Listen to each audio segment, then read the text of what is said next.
네, 1월 20일 월요일. 오늘은 매주 월요일은 팀켈러의 기도를 통해서 기도를 좀 배워보는 시간입니다. 제가 주일날 예배 드리고 그 강의 갔다가 와가지고 그 일주일 수련회가 계속 있어가지고 제가 너무 피곤해서 좀 초저녁에 오자마자 8시쯤 자서 지금 이제 일어났습니다. 그래서 그 목소리가 좀 좋지가 않습니다. 불편할 것 같은데 그래도 팀켈러의 기도의 내용은 너무 좋습니다. 우리가 이제 이렇게 기도하라 할 때 이제 doing prayer 기도를 하는 거예요. 지금은 그냥 듣는 게 아니라 기도를 어떻게 하는지에 대한 구체적인 방법에 대해서 얘기하는데 이렇게 기도하라 해서 practice 이제 계속 연습하는 거죠. daily prayer입니다. 매일 기도하는 거. 그것이 우리의 삶의 어떤 습관이 돼야 돼요. 매일 기도하는 거. 그러니까 매일 기도를 하는 것이 가장 정상적인 신앙의 방식이죠. 근데 시대가 매일 기도하지 않는 시대가 되어버렸고 주위에 매일 기도하는 크리스찬들을 잘 찾아볼 수가 없습니다. 그래서 삶에 하나님의 능력이 나타나지 않는 삶을 살아가는, 굉장히 무기력하게 살아가는 거예요. 그래서 기도를 통해서 우리가 생명력을 좀 공급받을 필요가 있죠. 그러니까 으뜸가는 매일 기도를 드려라 이렇게 얘기하고 이제 매일 기도, 오늘 매일 기도를 드리라 이게 doing이니까. 그리고 팀켈러가 이제 경건의 시간이 이제 개인 성경 묵상으로 자꾸 흐르는 그런 단점이 있다. 그러니까 깊이 기도하지 못하게 하는 단점이 있다. 이제 그렇게 얘기하고 그 반대 운동으로 렉처 디비나라는 운동이 있습니다. 이거 경건한 성경 읽기라는. 그래서 아주 성경 하나를 읽으면서 좀 깊이 기도하는 건 좋은데 렉처 디비나를 추구하는 사람들은 약간 관상기도 같이 뭐라 그럴까요? 영적인 체험으로 흐르는 그런 경향이 좀 있습니다. 그러니까 좀 신비주의 영성으로 가는 경향이 있죠. 우리가 이제 브라더 로렌스가 쓴 하나님의 임재 연습 같은 책도 굉장히 좋은 책이지만 약간 신비주의 같은 느낌이 있죠.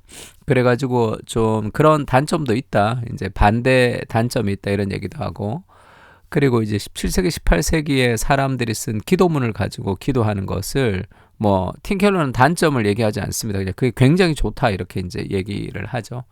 그래서 이런 다양한 그러니까 우리가 뭐 큐티하는 거, 렉처 디비나도 좋고 기도문을 따라서 기도하는 것도 좋지만 이걸 가지고 우리가 그 단점을 보완하면서 기도하면 좋죠.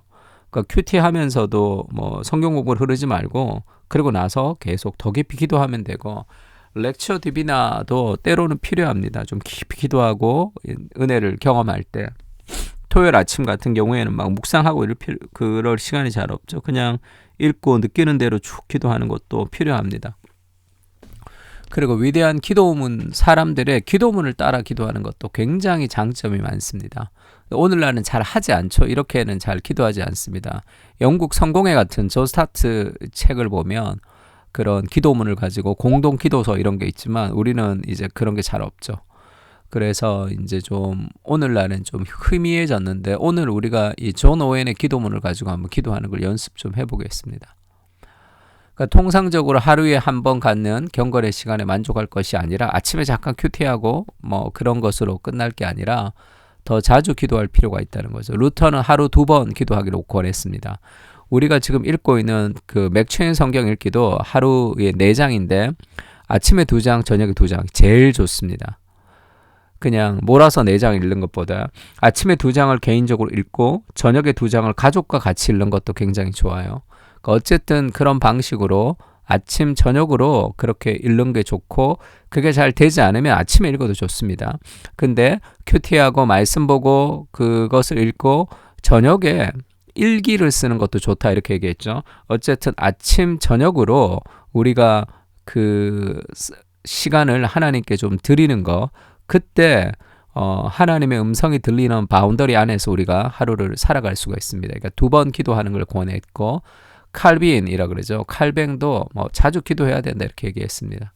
그러니까 하루를 기준으로 삼았을 때 24시간을 보내는 동안에 한 번 이상의 시간을 정해서 온 마음과 생각을 하나님께 돌려야 하는 데는 교단과 교파를 초월해 모든 크리스찬들이 공감하는 것처럼 보인다.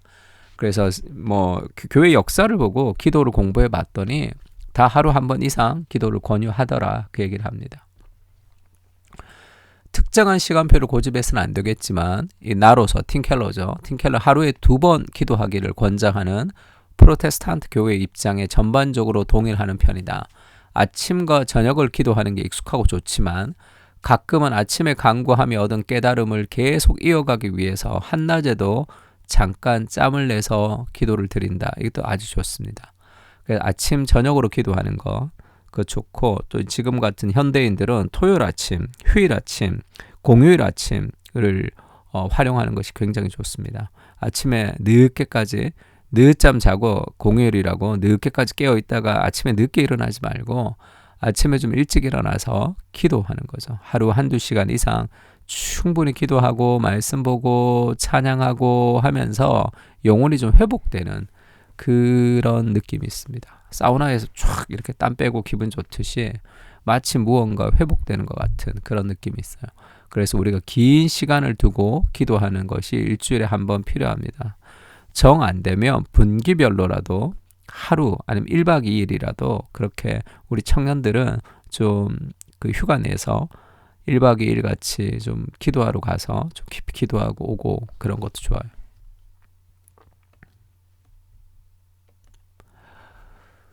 기도의 사람들의 검증된 기도문을 함께 읽으며 기도하는 것도 도움이 된다. 이게 정말 도움이 됩니다. 근데 요즘은 잘 하지 않죠, 이 기도문을. 그래서 기도문을 좀 구입해서 기도의 골짜기 같은 책들 구입해서 보면 좋은데, 문제는 이게 이제 다 영어로 쓰여 있거나 그 다음에 이제 그 다른 나라 말로 쓰여져 있는 걸 한국말로 번역해서 우리가 읽기 때문에 조금 느낌이 좀 떨어질 수 있는데 그래도 좋습니다. 그러니까 영어를 잘하는 사람은 그 원서로 구입해서 그 기도문을 따라서 그렇게 기도하는 것도 너무 좋죠.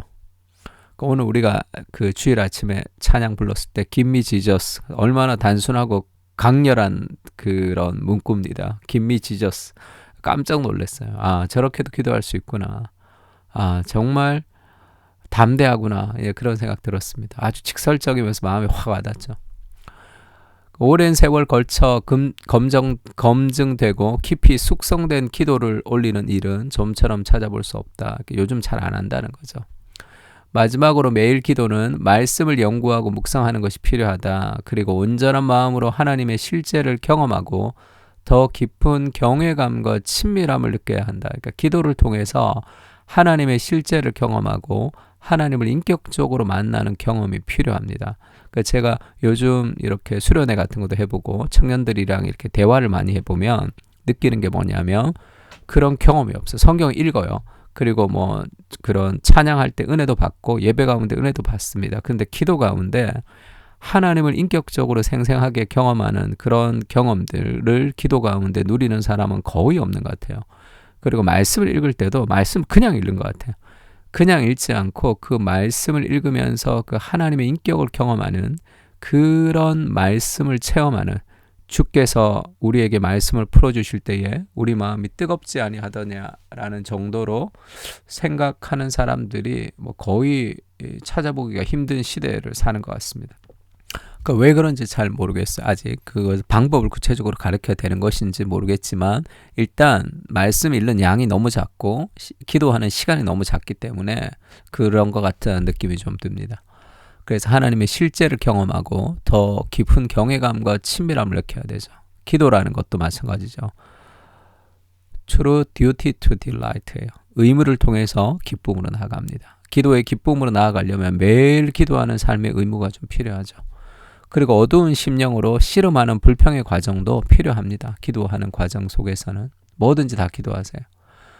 그리고 존 오웬은 이렇게 얘기했어요. 마음을 담은 애정이 기도로 표출되지 않으면, 마음을 다해서 기도하는 그것을 배우지 못하면 성품이 변해서 그리스도처럼 자라가는 역사는 절대로 일어날 수 없다. 이렇게 얘기했습니다.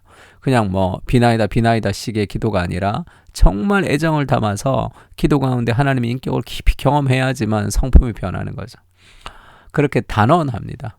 그래서 버금에 안주하지 말고 어뜸을 추구해야 된다. 그래서 그냥 버금, 그냥 기도하는데 만족하지 말고 하나님 만나는 데까지 가야 된다. 그래서 지금 이 과의 제목이 뭐 으뜸되는 뭐 기도를 하라, 이렇게 이제 제목을 정했던 것 같은데, 그래서 이렇게 기도하면서 이제 팀 켈러가 권하는 것이 기도문, 17세기, 18세기 사람들의 기도문을 가지고 기도하는 것을 요즘 사람들은 잘 안 하지만 자기는 굉장히 유익하다 그렇게 얘기했습니다. 그래서 제가 여기 존 오웬의 기도문을 제가 띄웠습니다. 그러니까 이 기도문을 우리가 읽으면서 좀 오늘 좀 기도하는 연습을 좀 하면 좋을 것 같은데요. 사랑의 많으신 아버지요, 당신은 사랑의 심을 보게 하소서. 이렇게 좀 읽고 기도하고 그래서 이거 한 장에 넣어서 이렇게 기도하게 하면 좋을 것 같아서 폰트가 좀 다릅니다. 그러나 이쁘진 않지만 내용을 좀 보면 좋을 것 같아요. 그래서 이 존 오웬이 기도했던 기도, 이 깊이 기도했던 기도의 사람들의 기도를 보면서 이렇게 기도하고 싶다라는 마음을 들면서 이렇게 따라서 기도하면 좋을 것 같습니다. 그러니까 세상이 창조되기도 전에, 내가 아주 작은 선도 행하기 전에 우리에게 고정되어 있었던 영원한 사랑입니다. 당신의 사랑은 그렇습니다. 그런 기도죠. 그리고 마지막에는 그렇게 끝이 납니다. 우리 마음이 가까이 있는 것이, 우리가 은혜에 풍성하신 하나님께 우리 마음이 가까이 있는 것이 당신이 가장 기뻐하는 이름을 확신하게 해 주십시오. 이 원천에 잠시 앉아 있을 때 그 물의 달콤함을 맛보게 하여 주십시오. 전에는 두려워서 당신을 피해 달아났던 우리가 이제는 잠시라도 당신과 떨어져서 살 수 없게 하소서. 이렇게 끝이 납니다. 정말 감동적인 기도문인데, 우리 오늘은 존 오웬의 기도문을 가지고 함께 기도하면서 기도를 좀 배우는 시간을 가지면 좋을 것 같고, 기도의 골짜기 같은 책 같이 읽으면 좋을 것 같고, 제가 이 존 오웬의 기도문을 어디서 발췌했냐면 이 말씀사에서 나온 책 중에 기도의 보석이라는 책이 있습니다. 기도의 보석은 이 팀 체스터라는 목사님이 편집한 거예요. 위대한 기도의 사람들의 기도를 편집한 책입니다. 그래서 이런 책 사서 같이 이렇게 쭉 기도하는 것도 굉장히 도움이 됩니다. 오늘 이 기도문들을 함께 읽으면서 같이 기도했으면 좋겠습니다.